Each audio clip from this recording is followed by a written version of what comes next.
Hey, what's up, YouTube? It's Richie from Boston. It's the 19th of August. It's 2018, and you are looking at Stephen Webb addressing an audience at a TED Talk. Now, there's TED Talks and there's TEDx Talks. TED Talks they use to teach people that want to be smarter than their neighbor things that they want them to know. Today, Stephen Webb is discussing how vast and immense the universe is, how many other solar systems and stars and universes and planets that are out there. And he asks, where are all the aliens? So, long story short, you listen to him and he's explaining how we're simply the lucky ones, that we're simply alone. This reminded me of a video that I did last July. And it was called Why the Vatican Really Owns the Lucifer Telescope. And it got 500,000 views, and it was a pretty popular video. But I want to recap on this because this whole topic is coming up again. What you're looking at is a guy named Santilli who developed a telescope that uses a revolutionary type of lens in it that allows them, they say, to see dimensions or other dimensional beings in our atmosphere. And they called them black beings and white beings, angels of darkness, angels of light. They can see matter with the regular telescope, but with Santilli's telescope, they can see antimatter. Why am I showing this to you? Well, the Vatican happens to own an enormous telescope.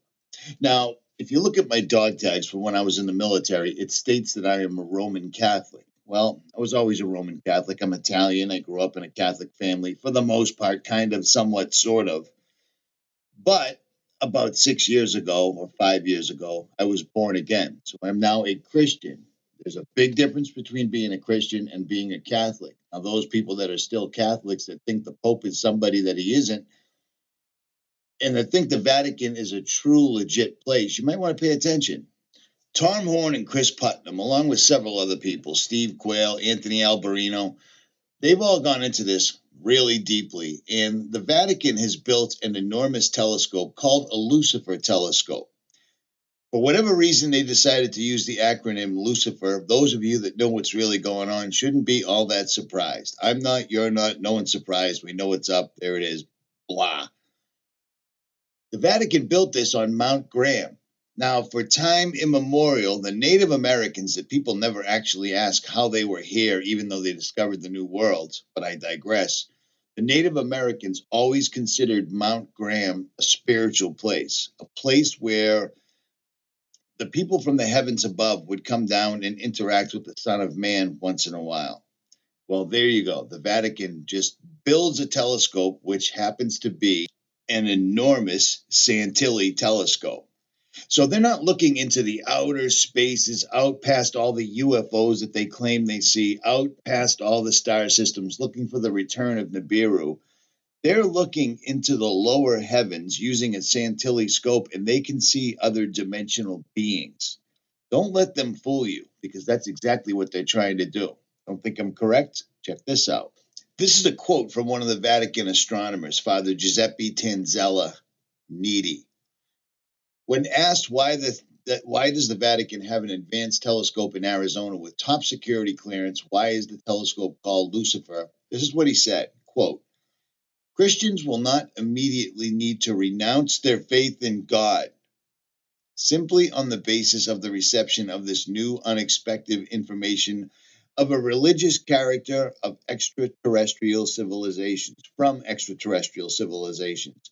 However, once the religious content originating from outside the earth has been verified, we will have to conduct a rereading of the gospel, inclusive of the new data.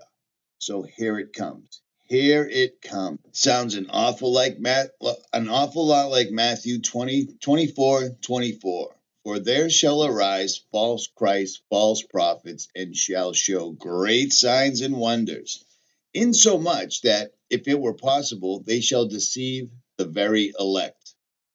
Christians will not immediately need to renounce their faith in God. They will simply have to conduct a rereading of the gospel inclusive of the new data. Vatican astronomer Father 𝗦𝗵𝗿𝗲𝗋𝗄𝗎. Do you see what's happening here? Do you see what these guys are trying to do? Vatican official declares extraterrestrial contact is real. Monsignor Corrado Balducci. Monsignor Balducci emphasizes that extraterrestrial encounters are not demonic. They are due to psychological impairment. They are not a case of entity attachment. So he's not saying, he's basically putting it out there that everything that you think the Vatican is looking for planets, they're not watching otherworldly entities. My guess would be they're using the Lucifer telescope to keep an all-seeing eye on the second coming of Christ. Why else in the world would you hear so much from the Vatican that points towards extraterrestrials? You see what I'm saying? Maybe it's a couple of rogue monsignors or fathers or senors or whatever. But how about this? The Pope. The Pope, when asked, who are we to close doors? Well, if he was really the vicar of Christ, meaning the person that's for some reason thinks it's okay to stand in for Jesus while he leaves to go prepare a place for you, so where he is, you can be too. For whatever reason, 2 billion Christians, 2 billion Catholics haven't read that and think that he's somehow Jesus Christ on earth or Jesus' representative. You see what I'm saying? It's bull stuffing, we'll call it. This guy's a Jesuit, belongs to the Jesuit order. The things that occurred before he took power were unprecedented. A pope stepping down, a pope on the verge of being arrested for pedophilia, which is never going to happen. It never did happen. It never would happen. But you remember this?